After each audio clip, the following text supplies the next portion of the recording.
Hello everyone, my name is Kenneth Moyer, and the topic I'll be talking about today is how to make friends. See, the first step you need in order to make friends is to engage with others. See, by engaging with someone, then you create this semi-social bond. This makes it easier for you guys to talk back and forth, trade conversations, and so on and so forth. This doesn't matter whether the person is a coworker, a classmate, or a stranger. Just by engaging with them, you're gonna start some kind of conversation.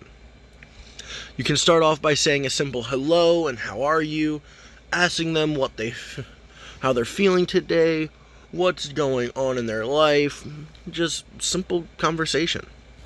This makes it easier for the person now to feel comfortable to engage back with you. They start asking questions to you, start trading conversation, and so on and so forth. This is a picture I got from O'Brien Shannon on 5 Ways to Introduce Yourself on wikihow.com. Step 1, Part 2. While engaging, make sure to use correct body language.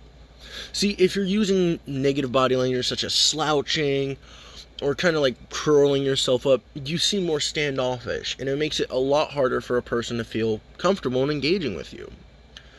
However, something as easy as a smile can make someone feel better.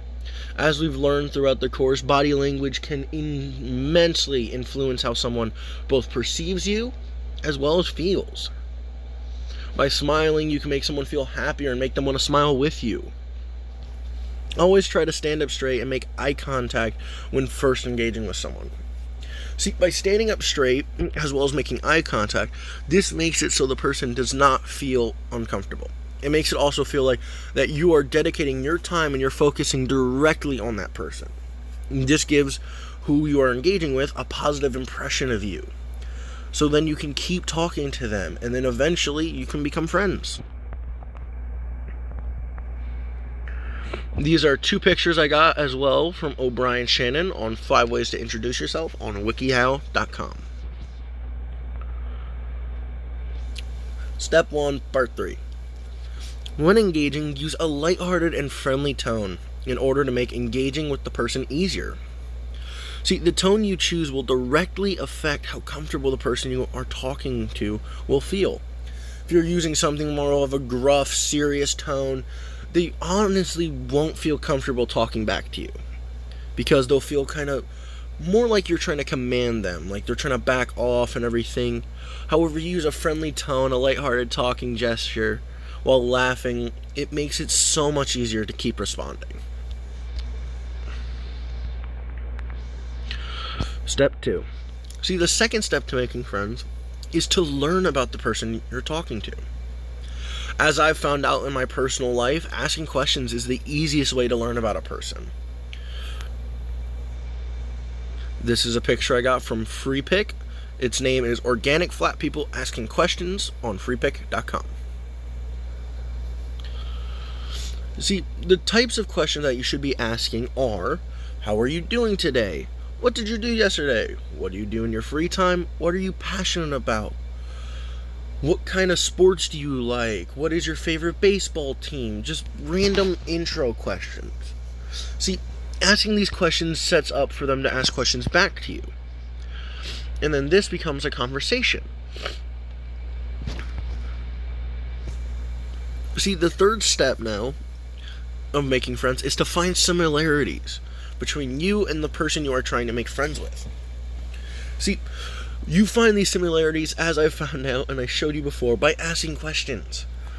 These similarities then become your contact point, and it becomes an easy way to become closer to them. So these similarities are things that you can use to become closer to the person, as I wrote down. But yeah, you use these as a contact point to get closer to someone that you met. This is a picture I got from Lambert Carolyn, or Carolyn Lambert, on quizzes.com. See, the fourth step is to use your similarities to interact with the person. So, these similarities can vary from games to favorite foods, football teams, baseball teams, any kind of sport. It could even be lounging, reading books. You see, An example of this would be talking about hobbies that you share, such as sports, video games, social media, favorite foods, and favorite TV shows. See, by talking about these, then you can make someone feel more comfortable and more friendly with you. Just talking to these is easy. Step 4, part 2. See, in my personal opinion, I've always loved making jokes. And one of the best ways that I have found out to use similarities to interact with someone is by making jokes. If you make someone laugh, by making a person laugh, they will often find themselves liking you subconsciously because you are funny. Because as humans feel, we like to laugh, we like to smile, we like to giggle. So if you're making someone laugh constantly and making jokes about certain situations, then they're going to like you and going to want to talk to you more because of you being funny. This is a picture I got from Kendall Payne on 4 ways to make a joke at wikihow.com. See, the final step is making a connection with the person. See, this is the longest of all 5 steps, but once you make that connection, it won't be easy to remove it. You make this connection by constantly talking to this person, constantly hanging out, being friends, everything. And eventually that connection comes and you guys can't separate. This is a picture I got from yourcreativeconnection.com. Thank you all for listening to my speech. And this is my works cited page for all my images. Have a great one.